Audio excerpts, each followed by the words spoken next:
We lost 937 RCAF personnel during that Cold War. None of that was combat. That was just day-to-day operations.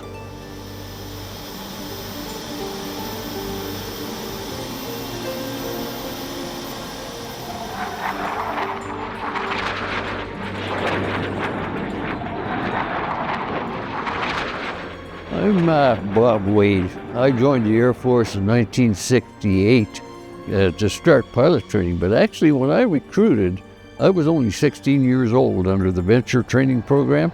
The Cold War was well established back in those days, and so I wanted to be a fighter pilot when I graduated and got my wings, but they didn't have any Starfighter postings available, so they made me an instructor in Moose Jaw. I joined the Snowbird aerobatic team. The first 2 years it was a national team in 73, 74, and then I finally got my Starfighter.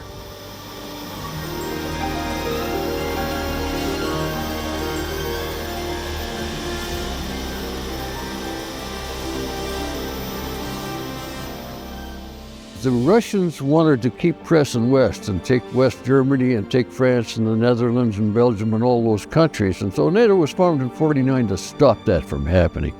Tensions got really tough at times. 62, the Cuban Missile Crisis, most people remember that. We actually got to a DEFCON 2. There's 5 DEFCONs, defense conditions. 5 is where we are at peacetime, 1 is war. So it shows you, how concentrated the effort was in maintaining that status of stopping the Soviets.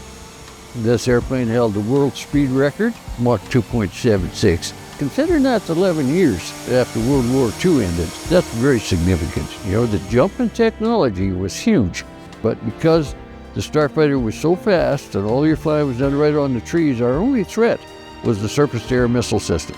If you stayed low enough, the surface-to-air missile system couldn't take us out.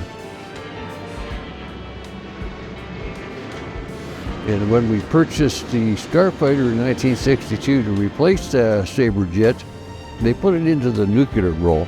So this airplane carried nuclear bombs from 63 before they got operational up until 1971.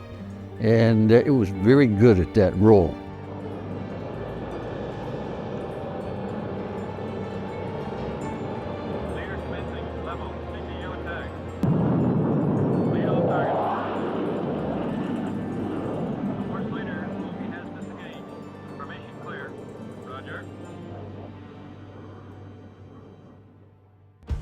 '71, government takes us out of that nuclear strike role, and we were forced into that ground attack role. And it was a very demanding job. It became much more complicated than what the nuclear strike role was.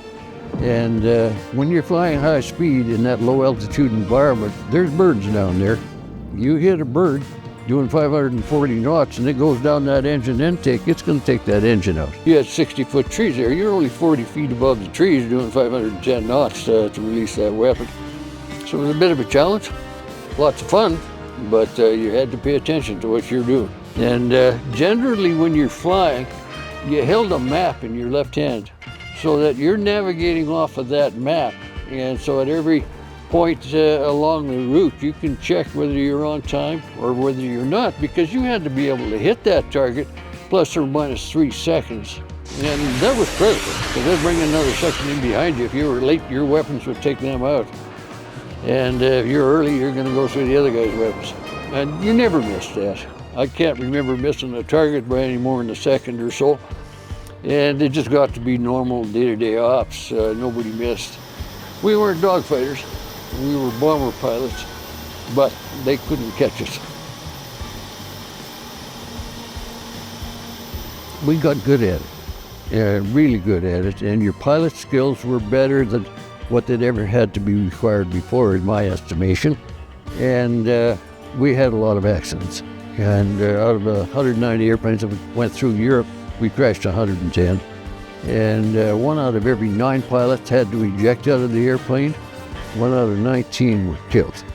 And it was just to maintain the lifestyle we have in Canada. And I want Canadians to appreciate that, the peace is not the absence of war, but it's the maintenance of those hard-won freedoms.